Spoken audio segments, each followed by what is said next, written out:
I'll press the thing on. Good evening, ladies and gentlemen. Welcome to this evening's meeting of the Resources Committee. I'm Councillor Peter Hoare and I'm the chairman of the committee. Members and officers have their names in front of them for ease of reference. In order to assist the process this evening, I must ask everyone to ensure that mobile phones are either switched off or on silent mode. We would be grateful if you would remain quiet whilst the meeting is in progress. I'd like to remind everyone present that this meeting will be filmed by the Council and broadcast live on the internet and will be capable of repeated viewing.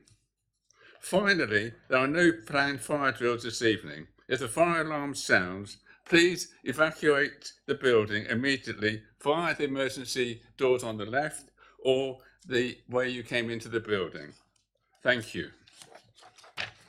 First item on the agenda is apologies for absence. Apologies received, Chairman, from Councillor Geary. Thank you very much. Declarations of interest, item 2 on the agenda.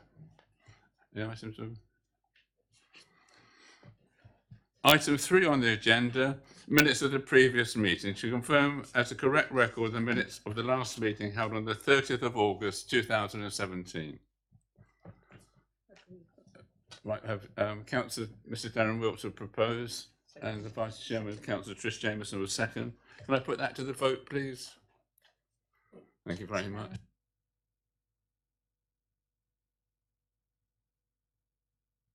Sorry, item 4 is the medium-term financial strategy and Q1 budget monitoring report.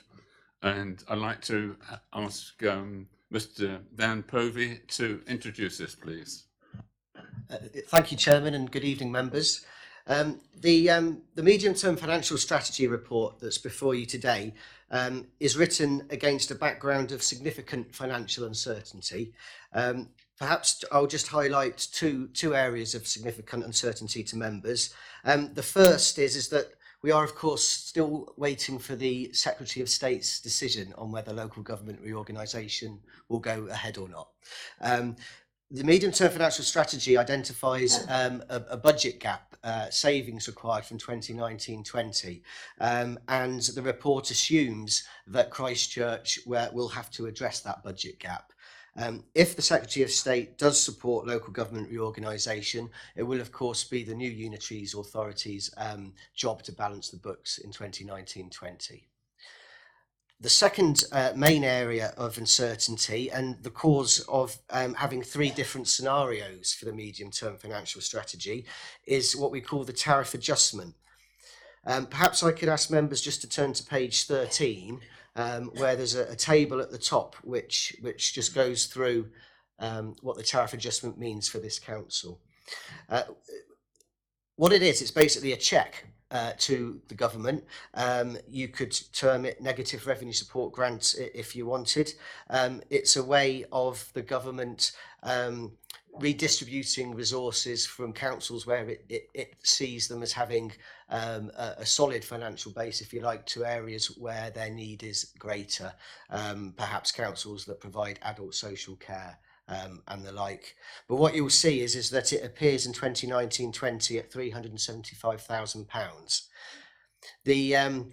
Apart from it being a significant amount of money, the issue it gives us for the medium-term financial strategy is we don't know how it will be calculated after 2020-21, well, from 2020-21. The previous year, 2019-20, is the last year of the settlement, the 4-year settlement that we've signed up to.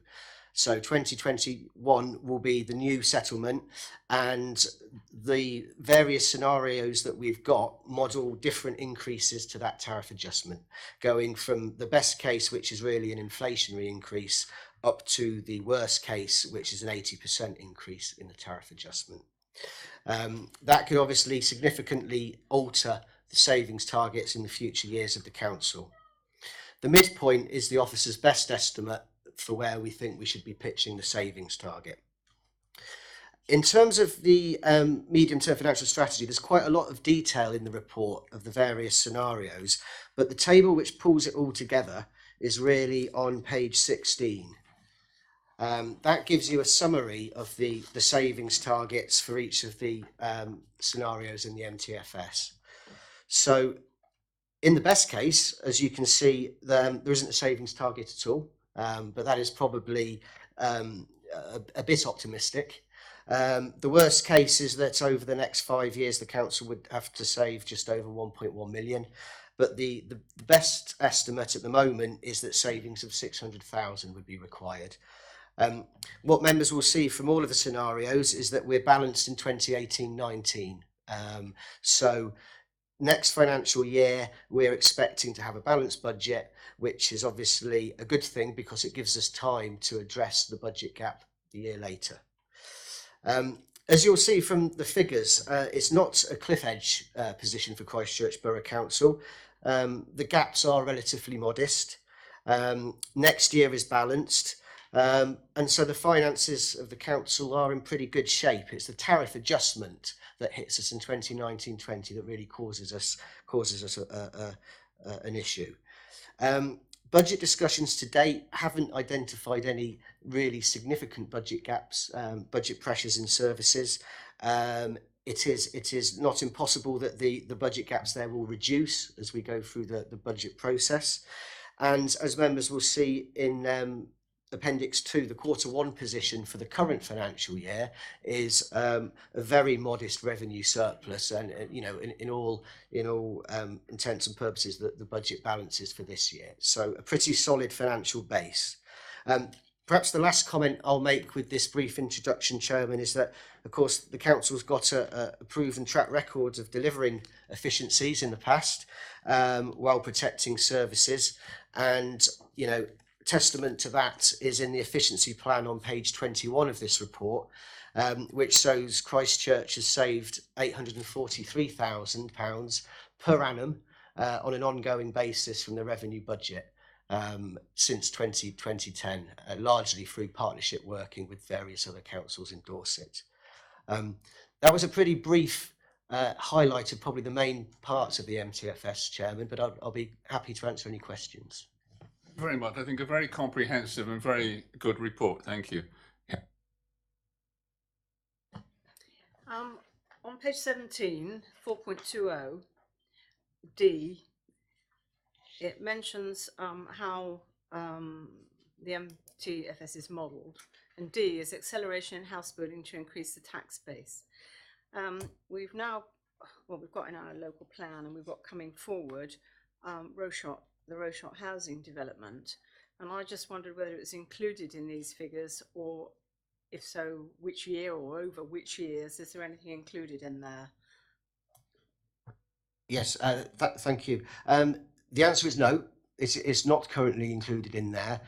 For the modelling in the medium-term financial strategy, I tend to look at the average of past increases in the tax base, just to forward a flat line of 0.6% growth every year. So any individual large schemes that we see, they will be factored in as they become a bit more certain, and as I might know what actual band in council tax they might be, because of course if it's a band A or a band H has a significant impact on the amount of council tax we may actually collect. But no, in answer to the question, it's not factored in. Thank you. Thank you, and thank you, Dan. Very good report again. We keep being told that interest rates are going to go up. Have you taken any account of that, and what do you think it might do to us, for us? Okay, so the medium-term financial strategy does model this incarnation of it models an increase in investment income due to an increase in the base rate from 0.25% where it is now to 0.5%. Every quarter of a percent is roughly £27,000 to the council. But this incarnation doesn't actually factor that in until 2021. Now, with inflation going up as it is at 3.9% for RPI, and I think 2.8% for CPI or thereabouts at the latest figures, there is more talk of whether the Bank of England will increase the bank rate more quickly. They've started to talk about use language like in the coming months, the bank rate might go up, but I think it's still pretty uncertain. When I revise the medium-term financial strategy, I might well bring that forecast forward a couple of years, but still it would be 0.25% per annum, 27 grand. Members, are there any questions from Mr. Dan Povey, please? I'd like to call upon our leader, Councillor David Flagg, who I understand will propose the item. Thank you, Chairman.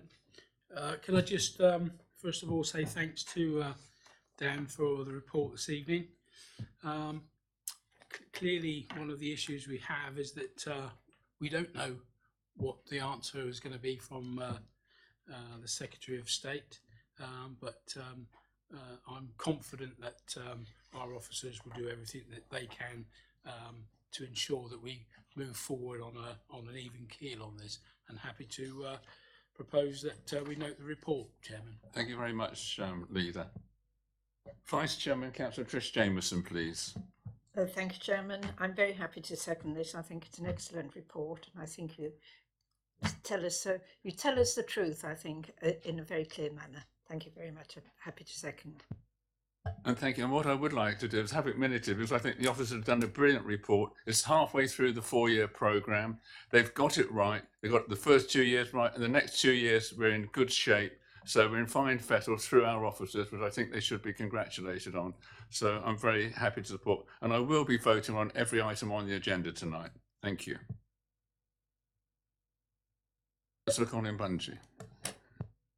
Thank you, Chairman. I'd like to echo your comments about the work the officers have done and the good position we are in. And I'm sure there are a lot of councils in Dorset and elsewhere that would like to be in as good a position as we are. Thank you to the officers. May I go to the vote then, please? Those in favour, and I shall be voting. That's unanimous. Thank you very much.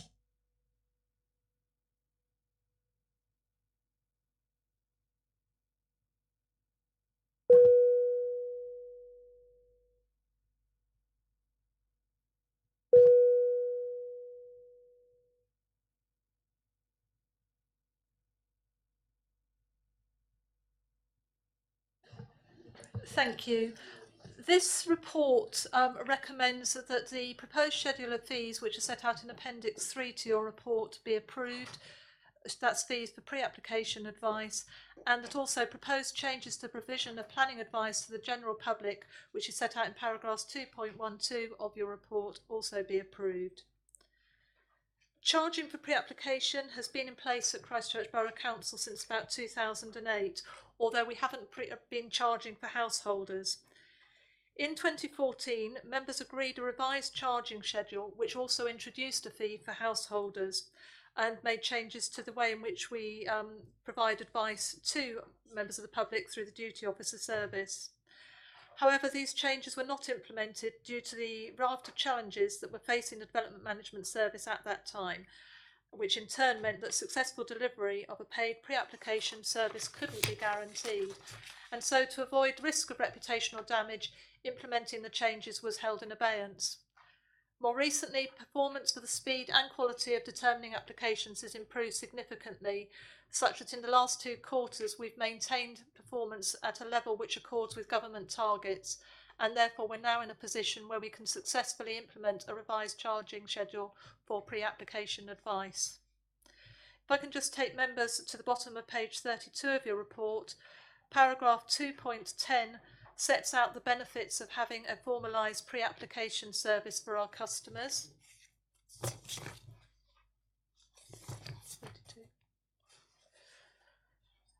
And then I can take members to paragraph 2.12, as already noted, this sets out the key reasons for changing the way in which we provide advice for members of the public. Both of these matters were considered by Scrutiny and Policy Overview Committee on the 12th of September, and on page 34 under paragraph 4 you have the feedback from that committee. The conclusion of the committee being to resolve that a trial period of the proposed system for duty officer service be run in parallel with the existing service that we offer for a 3-month period, with a report then coming back to that committee. However, to assist members in reaching a decision on the proposed change to the way in which customers access planning advice, there's an additional table to this report that was not put in front of the scrutiny committee, attached as Appendix 4. This sets out the types of queries and requests that are regularly made to the duty officer, explains the nature of response that can be given by planning officers, and also provides details of the best way in which each query type can be resolved. Members will see that there are no instances set out there where the matter cannot be resolved either through customers using the pre-application service, speaking to customer services, through self-help, which we will make sure the website has signposting to help people, or the engagement of an independent planning professional.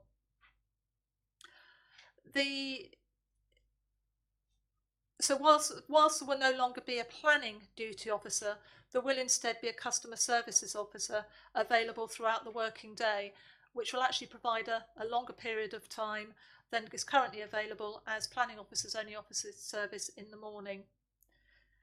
Therefore, rather than the preparation for the introduction of the revised means for customers to gain advice will be time consuming and very costly, and it's likely that there will be a period of adjustment for regular customers. Therefore, running the existing and the proposed service side by side will be confusing to members of the public, and will also be likely to frustrate the implementation of the new service. And therefore, as officers, we recommend that the change is implemented on a permanent basis to give it the best chance of success, but with a report being brought back to the committee once the service has been operational for a 6-month period, by which time it will be possible for us to give you sound comment on how effective the change has been. In conclusion, the combination of the two proposals in front of you tonight will reduce the dependency of the Development Management Service on subsidy from council taxpayers, which is set out in paragraph 2.9 of your report, and will ensure that those who use the service make an appropriate contribution to the cost of doing so, and also receive comment at the first point of contact. Thank you. Thank you again for a very comprehensive report. Members, any questions for the officer, please? Loss. Chairman, how will members access this pile of information? The information that you have will all be available on the website. It'll be clearly set out how people move through, identify what it is that they're looking for. So the same will apply for members. It'll be very clear. The customer services, we have a programme of training set up for them, which will assist them in guiding people to the right source of information or providing them with the correct application form. So actually doing this, there will be no change in the level of service that customers will be able to access. And by customers, I also include our members. What it will mean is it'll be coming from a different source, which will provide us with greater protection from misunderstandings. There is very little that we can actually assist customers with on an informal ad hoc basis. Councillor John Ross, a second question. Chairman, I was particularly interested in hearing, would the information be set out on the basis of wards, so that members would be able to see the applications within their ward rather than search through every other application? I think that is actually a different matter that you're referring to. I think you're referring to the weekly list of planning applications that have been received. That continues to be as it is. I believe it is now being published on a ward basis. What we're talking about here is pre-application advice, which is not the advice that we give under that service, is not publicly available. So this information's not coming to members anyway, is what you said then? That's correct. Pre-application advice is given out in confidence at the moment.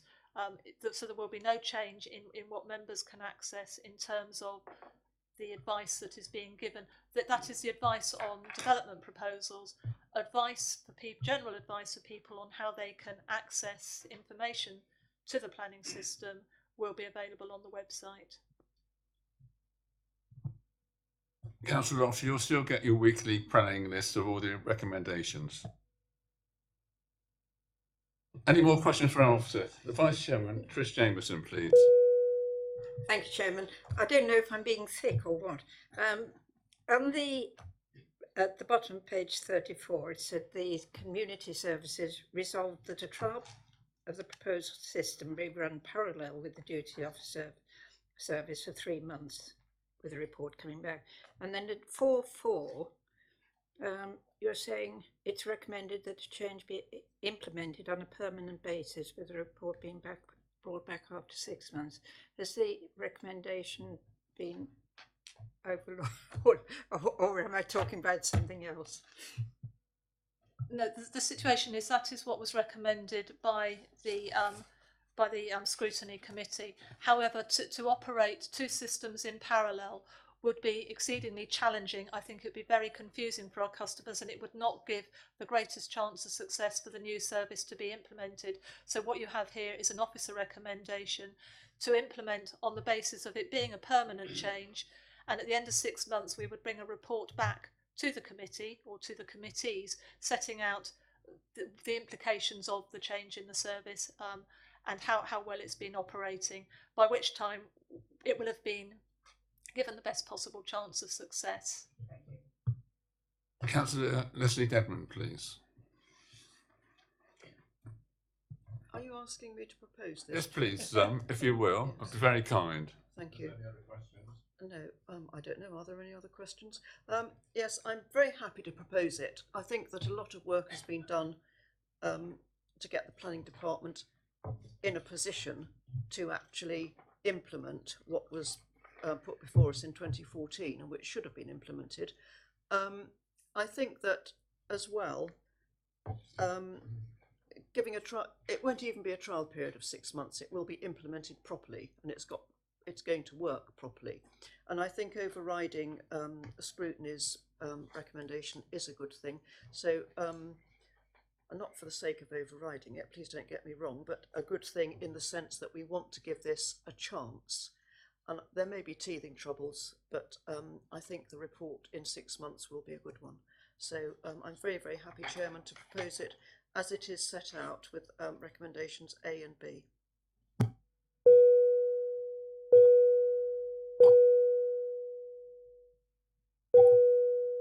So we'll get there in the end.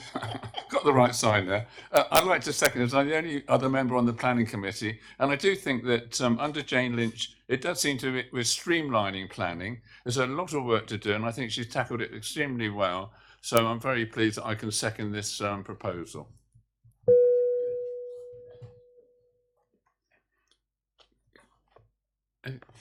Any other questions? We'll go to the vote, and I shall be voting. Those in favour? Unanimous. Thank you very much.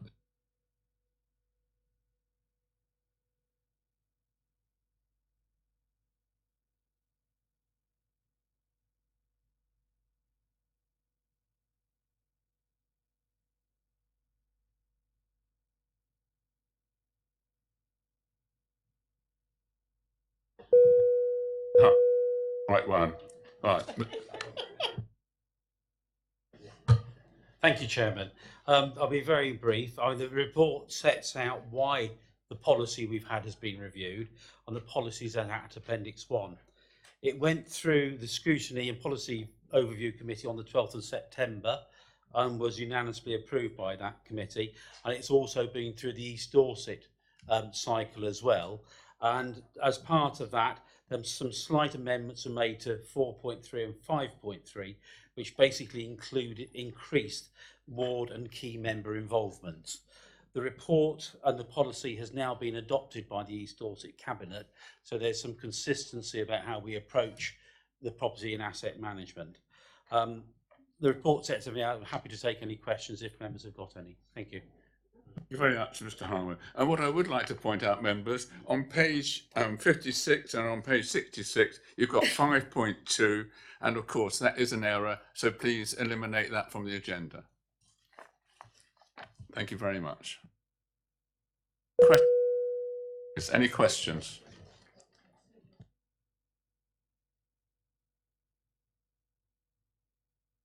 Right then, if we've got no questions, and thank you very much, Mr. Harman. And can we go to the vote? No, we have to.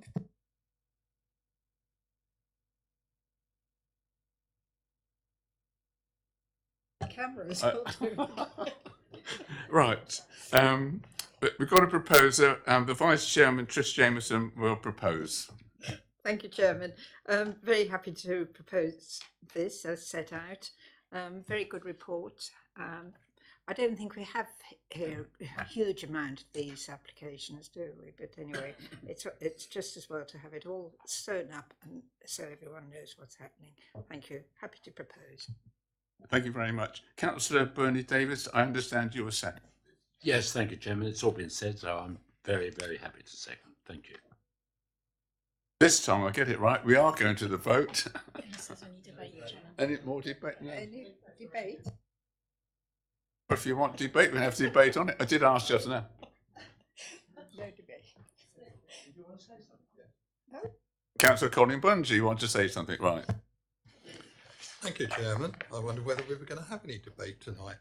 I'm happy to see this revised document, but I've expressed concerns before that in the past, we've got rid of assets too readily for short-term gain, and the money has disappeared. And whereas had we kept those assets and collected rents, ground rents, whatever, we would perhaps be in a better financial position than we even are now. So I would like us to be looking more on the acquisition side to improve our sort of income from assets rather than just looking at disposal of assets. We've got acquisition in here as well as disposal, and I would like a more concentrated look at acquiring and keeping the assets we've got to maximise our income from those assets. Thank you. Chair, I thought we'd already voted this through. No, we hadn't. No. Have we not? Then we need I to. would like to thank Councillor Bunge for that. But also, we now have an asset management under our new leader, David Flagg, and he's organised that. There's even a meeting of the assets meeting this afternoon. So that is now taken place. So hopefully you won't have any worries, Councillor Bunge, on this because it's all in hand. Gentlemen, please. Thank you, Chairman. Yes, whilst I agree with the councillor, I think that very often you want an asset, but you don't realise how much it's costing. And I think some of the things that we see in our budget demonstrate how much things do cost. I won't name any names, but we all know what big buildings cost to run. And I'm very, very glad to hear that we're having an asset management system in place.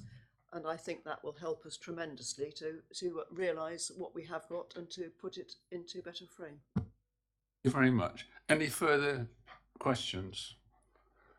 Right, now we can go to the vote. What? Yes, probably. You'll have some third times. Thank you. Unanimous, Chairman.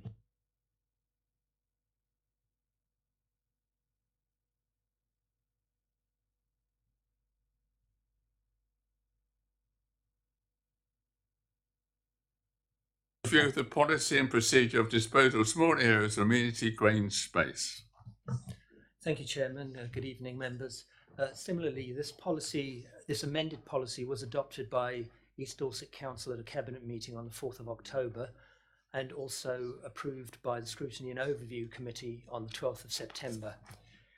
Essentially, the revised policy seeks to apply more commercial value to the land value, mindful of the Council's obligation to obtain best value in all transactions, and not just to the applicant seeking benefit themselves by acquiring amenity green space. Thank you. I'd be happy to take any questions too on that. Thank you. The policy is contained in Appendix A. Question for the officer, please. Right. I have Vice Chairman Trish Jameson who will propose. Thank you, Chairman. Happy to propose as set out. I have Councillor Bernie Davis, who I understand will second, please.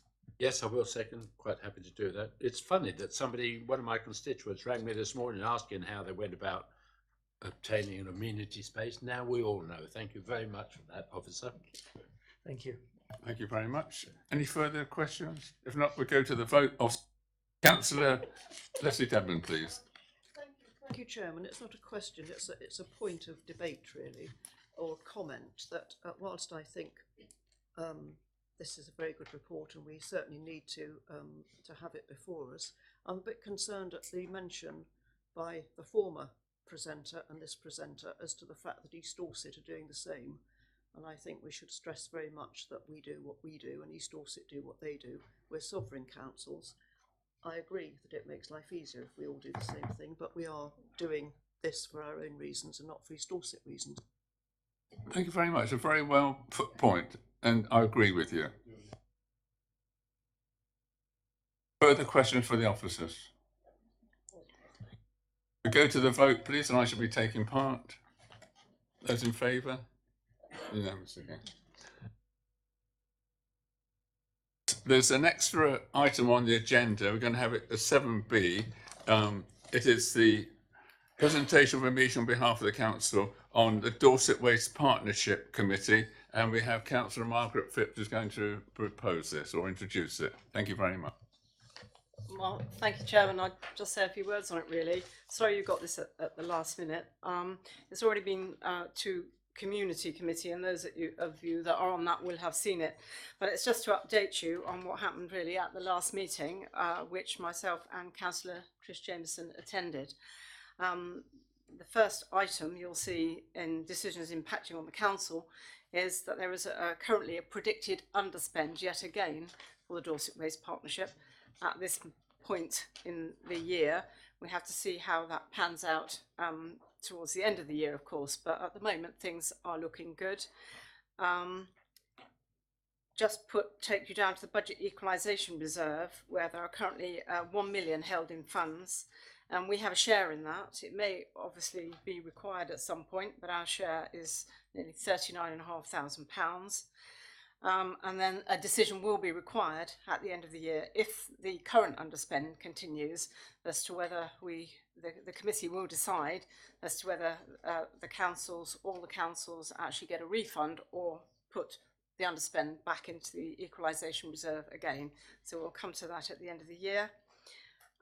There is, for the Q1 performance, an infographic attached, which shows, it's the one right on the back.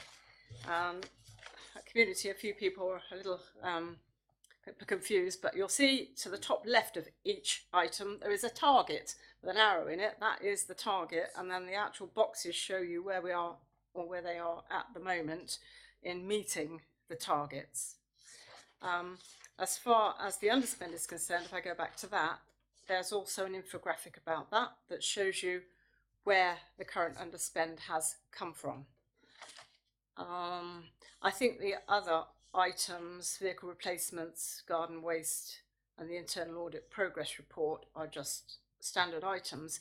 But I do want to draw your attention to the last item in my list, which is on the second page of the report, to make sure you're aware that a strategic waste partnership board has been formed. You probably will be aware, or I think you should have been, that a few years ago, Bournemouth Council led a bid to the government, and they received £14 million to fund a strategic waste facility. That went through a process of tendering, and it turned out not to be viable. They still have 12.9 million available of that funding, and in order that the money is not lost, in inverted commas, and subject to satisfactory business cases, an application is going to be made to DCLG to transfer that funding to improvements at 3 sites within the county. One is at Herne, which is in Christchurch, which will be of interest to yourselves, one at Millams in Bournemouth and one at Blandford in Dorset. The Strategic Waste Partnership Board will oversee that. Thank you, Chairman. Thank you very much for a comprehensive report. I think it is a very good one, and it means that Christchurch is going to get some extra money as well. Any questions for Margaret? Thanks, Chairman. Just a quickie, Margaret. Under enforcement actions, they're well down, aren't they? The target is 60 and we've only done 20 or 22. I can tell you a little bit about that. They have been extremely understaffed at Dorset Waste Partnership on enforcement, and they were at the last meeting at that time in the process of recruiting additional staff to deal with enforcement. I'm hoping by the time we go to the next meeting, that will have happened. They are doing a review and they're hoping to increase the enforcement actions. And I'm also aware that they are looking at CCTV being put into certain, perhaps, hotspots, and they're looking at where those might be. Questions? Councillor Leslie Dedman, please. Yes, thank you, Chairman. On the infographic under litter, well, it says street cleanliness, and then there are two numbers, 10 and 23. One is 9% litter, and the other is 18% detritus. Can you tell me what that means, 9% litter? Does it mean that we are hoping to have 9% of the streets littered, or 9% less littered? It's a good question. The target of 9%, I presume, is what they want to achieve in litter collection. And they've actually at 10%, so they're over target. The street cleanliness, they want 18%, and they're at 23%, so they're overachieving at the moment. That's as I read it.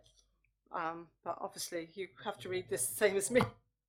Councillor Leslie Dedman, you want to come back? Can I just make the point, which I'm sure my residents would make, because I had in fact a complaint today and had to put it through, that wherever they're doing this street cleanliness, it isn't in our roads. That's right.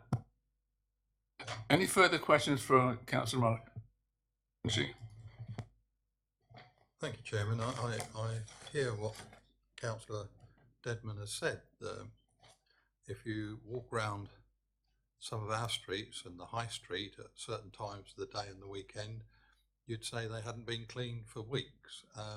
So how they get these figures and where they're getting them from, what they're basing it on, would perhaps be very helpful to us, because you know, if you're basing it on the cleanliness of streets in little country villages, great.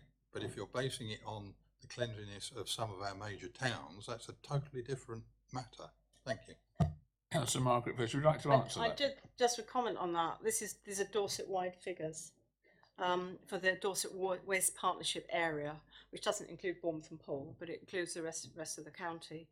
So I would expect they take some sort of average. That's all I can say on that. I couldn't be 100% sure. But if you've got a specific question and you want to send it to me, I'm very, very happy to get an answer and distribute that response. Thanks, Mark.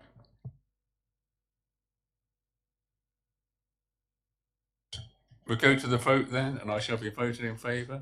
Oh, we'll support it. I think it's sensible that we do, you know, note it. Agenda is the last item 8. It's a capital programme, and it's quite clear. And I think that the forward plan, yeah. Questions on the forward plan?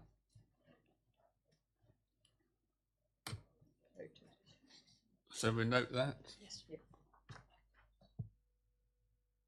And ladies and gentlemen, members, that's the end of the meeting. Thank you very much for your attendance.